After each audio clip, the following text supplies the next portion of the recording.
Merci donc de votre présence pour cette traditionnelle réception des vœux du maire et de la municipalité, qui n'est pas si traditionnelle que ça, finalement.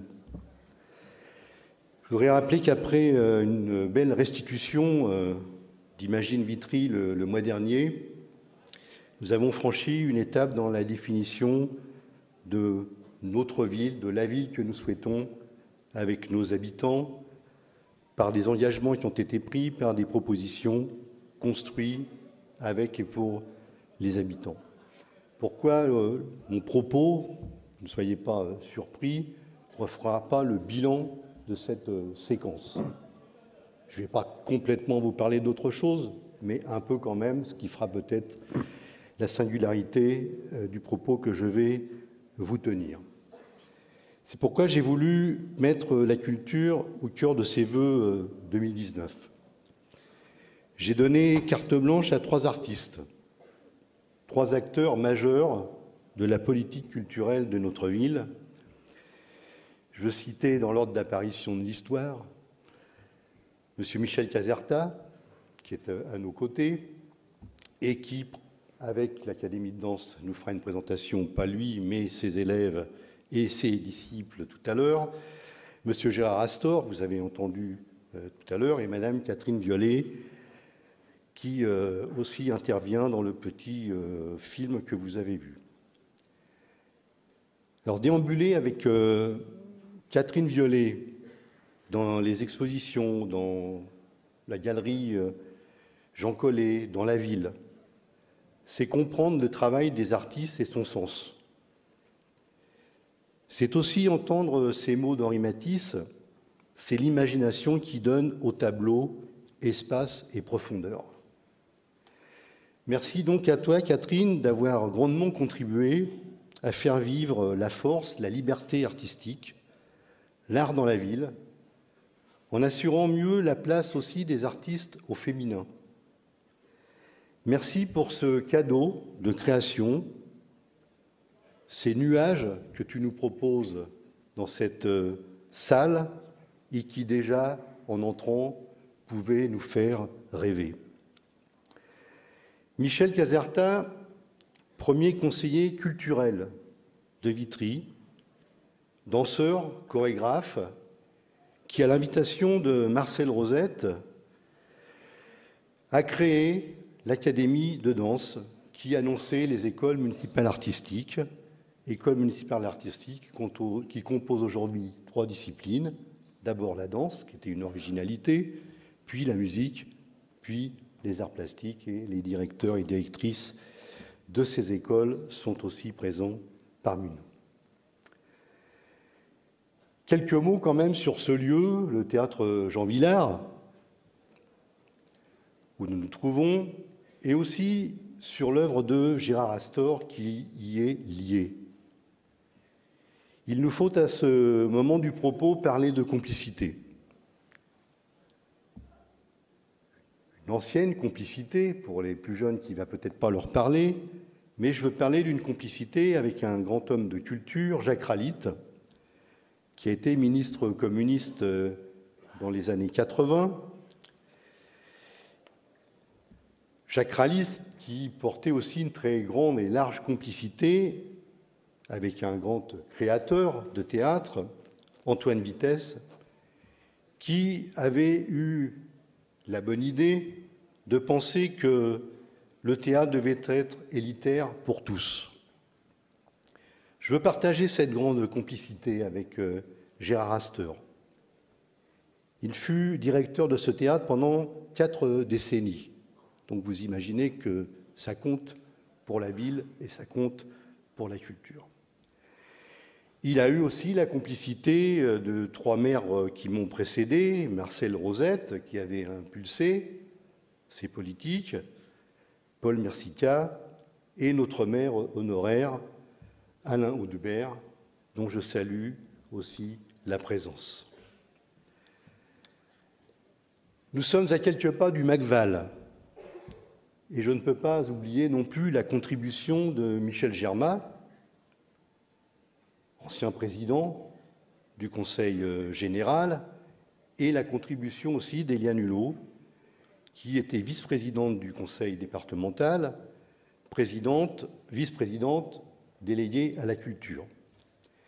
Il se trouve que ces deux personnalités, Michel Germain et Éliane Hulot, étaient tous deux conseillers généraux de Vitry. Pour revenir à l'œuvre, peut-être, qu'on peut signifier de Gérard Astor, je veux dire qu'elle s'inscrit plus que jamais dans notre actualité, parce que c'est une œuvre de la migration qui se nourrit d'une parole voyageuse en perpétuel mouvement. La pratique de Gérard Astor, à mon sens, reste révolutionnaire. Elle bouscule les codes établis, sans jamais en rabattre sur l'ambition culturelle et tout à la fois avoir la volonté farouche de toujours élargir la base sociale du public. Oui, élitaire pour tous. Alors bien sûr, le propos a été tenu dans le petit reportage, le petit film. Le théâtre est politique. Quelle énergie il peut apporter au mouvement populaire par la force des idées et la force de l'écriture. Pour l'illustrer, le partage, la traversée, l'échange.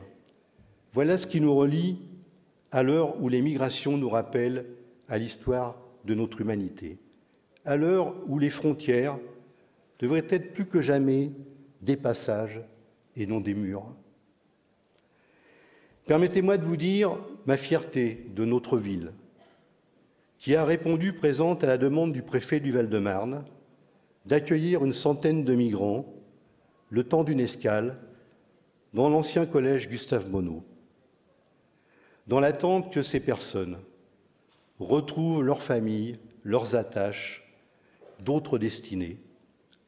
Et je suis heureux d'entendre aujourd'hui les habitants les plus craintifs à l'arrivée de ces migrants dans leur quartier, qui aujourd'hui nous disent « ça serait bien s'ils pouvaient rester plus longtemps ».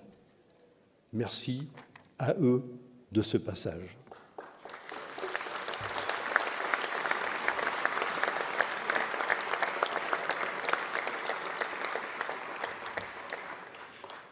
Quelle belle illustration finalement de l'apprentissage, du partage de culture et du vivre ensemble. Mettre la culture au cœur de notre politique, c'est un choix de raison. Si la culture permet de libérer les éléments que porte en elle la société nouvelle, elle permet aussi d'apprivoiser le monde, comme le rêve le Petit Prince de Saint-Exupéry. Le choix de la raison, c'est aussi celui de l'action. N'est-ce pas notre responsabilité de politique que de concevoir une touche d'impossible? Qu'il nous soit permis, en cette période de vœux, de pouvoir rêver pour mieux agir. Agir, l'action.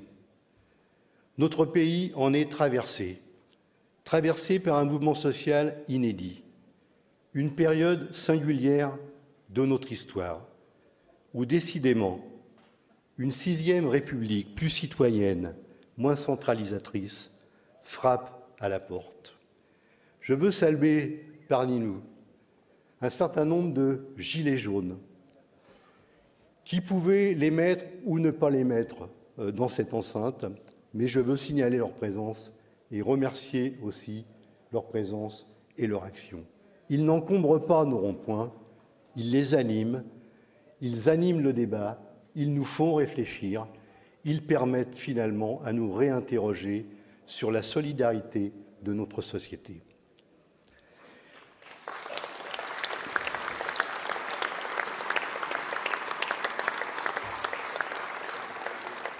Le pouvoir d'achat, la justice fiscale, la justice sociale sont des doléances bien légitimes, exprimées avec force par des hommes et des femmes en colère, définitivement en colère.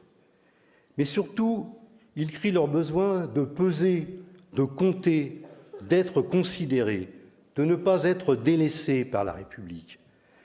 et encore moins insultée par elle. Je veux, à cette occasion, remercier en votre nom à tous l'ensemble des services publics, d'État, départementaux, municipaux, chacun des agents et des cadres du service public qui font reculer ce sentiment d'abandon générateur de colère et de ressentiment. Merci à tous ceux, j'en profite, qui vont nous permettre ce soir de passer un bon moment ensemble. On peut aussi les applaudir avec tout le cœur qu'ils mettent pour nous accueillir.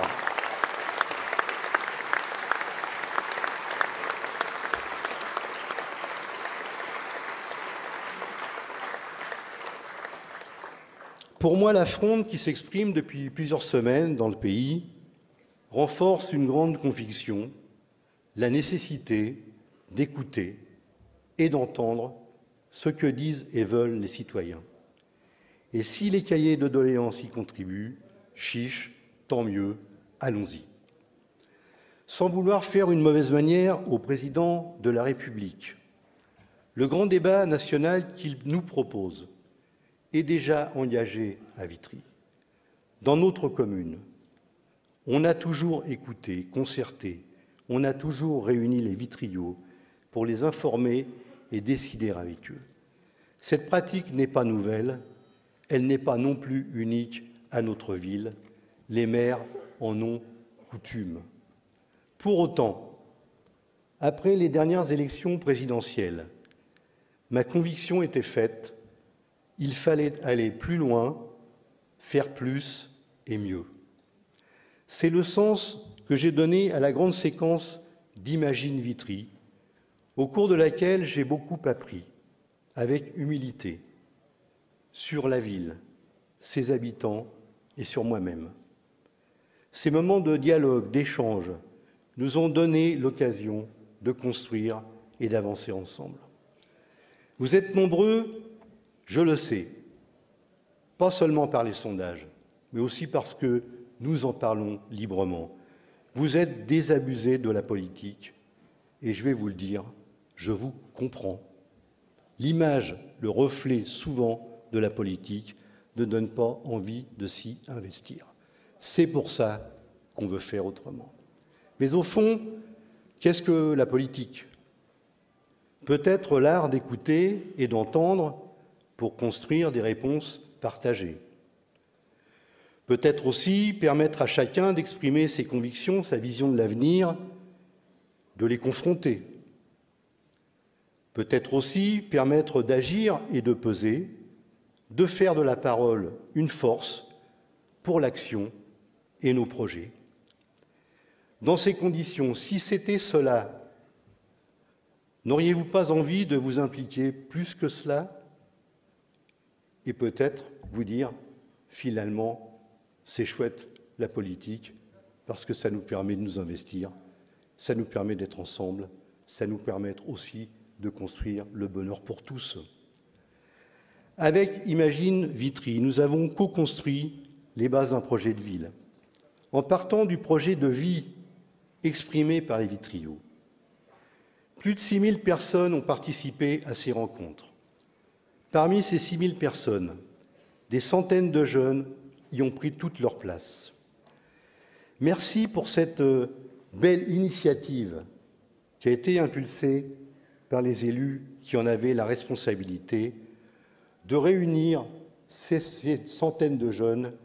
Et j'ai en tête, dans cette salle même, la rencontre avec les diplômés de Vitry, récompensés par un spectacle de danse contemporaine. C'était une fête magnifique. Merci aussi aux entreprises du bâtiment et des travaux publics pour la création d'un éco-campus sur le site départemental de Chériou qui va former les jeunes au métier du bâtiment. Merci à la Société du Grand Paris de faire le choix de former, là encore, des jeunes et des moins jeunes pour construire, entretenir et, comme dit la chanson, faire marcher le bastringue du métropolitain. Nous avons dit Vitry au cœur du Grand Paris, oui, banco, mais dans le respect de ce que sont les vitriots et de leur attachement à leur ville. Nous avons dit une ville conviviale, parce qu'ici, on se connaît, on se rencontre. Des centaines d'associations contribuent à la qualité du dialogue et de la vie à Vitry. Je veux ici profiter de ce moment pour remercier tous les bénévoles, tous les militants associatifs, mais aussi politiques, pour leur action quotidienne et leur engagement dans la vie démocratique. Nous avons dit une ville populaire et solidaire, car cette ville de salariés, souvent modeste, est la résultante de sa tradition d'accueil, de solidarité et d'hospitalité, avec ses plus de 40 nationalités qui la composent. Nous avons dit amélioration du cadre de vie, la rénovation urbaine en cœur de ville.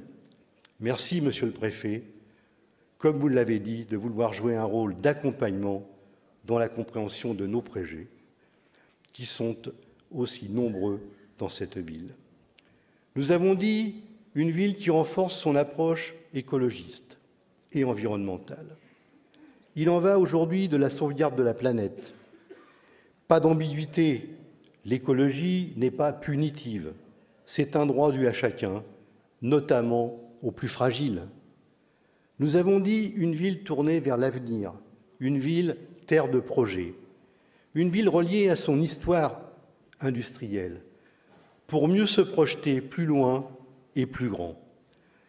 Je veux à ce sujet adresser tous mes remerciements, ma gratitude à tous ceux qui ont lutté, résisté pour préserver les usines et la production, aux artistes qui accompagnent aujourd'hui les mutations qui sont à l'œuvre, notamment sur le quartier futur des Ardoines.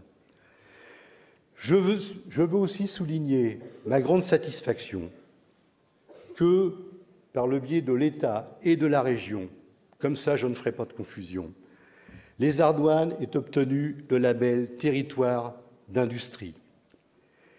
Territoire d'industrie symbolisé par nos 2 rouges cheminées comme un V de victoire.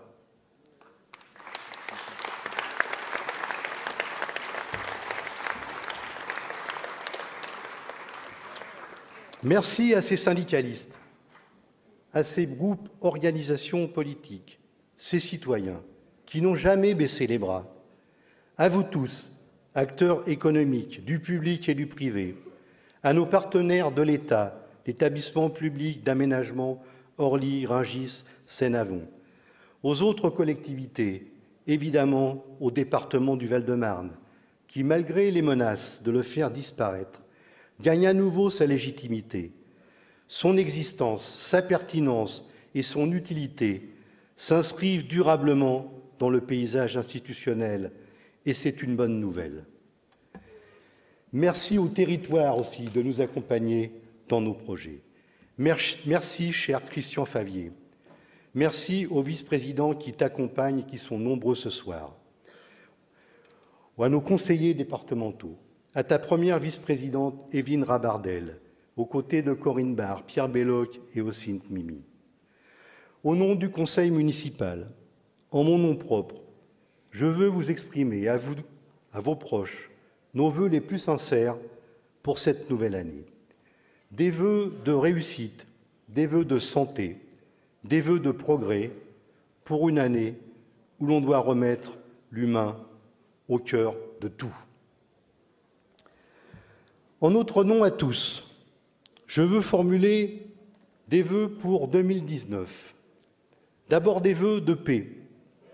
À l'heure où partout sur la planète, les populistes attisent ce qui divise les hommes, je veux ici, en votre nom, affirmer que l'on peut faire autrement. Ce soir, je veux avoir une pensée solidaire pour ces combattants, et j'ai envie de dire ces combattantes kurdes, en première ligne contre la barbarie. Je veux... Merci pour eux. Merci pour elles.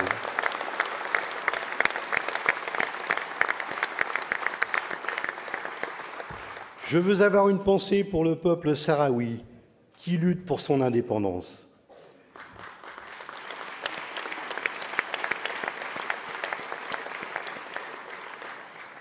Je veux aussi avoir une pensée pour notre voisin qui aurait dû être présent parmi nous ce soir, mais qui a été retenu pour des raisons familiales, Salah Hamouri.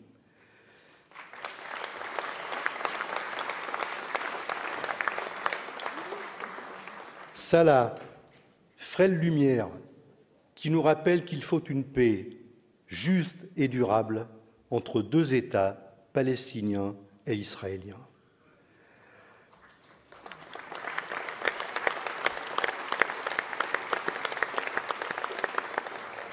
Enfin, je veux formuler le vœu pour que s'ouvre une nouvelle ère démocratique. Si vous avez confiance dans votre parole, si vous avez conscience dans la force qu'elle porte, alors nous pouvons franchir les obstacles lorsqu'ils se présentent, et ils existent. Nous pouvons encore à nouveau porter de beaux projets qui répondent toujours mieux aux attentes des habitants. Vous qui êtes présents ce soir, vous savez pouvoir compter sur la collectivité. Le maire que je suis compte aussi beaucoup sur vous pour faire la ville. Beaucoup d'indicateurs prouvent que le maire reste un des remparts forts de la République, en même temps qu'un élu accessible, de proximité. Riche de notre histoire, d'une ville conduite par un maire communiste depuis 1925. Je suis prêt à assumer cette continuité lors des prochaines échéances électorales.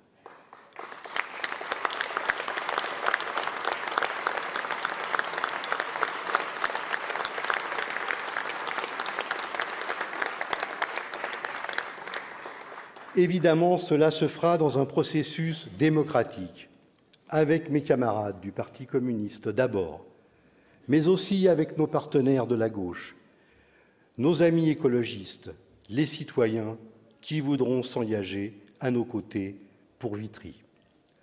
Évidemment, je suis confiant et respectueux des nécessaires constructions collectives pour aboutir au rassemblement le plus large, d'abord avec mes camarades, avec nos partenaires de la majorité municipale ici présents autour de nous.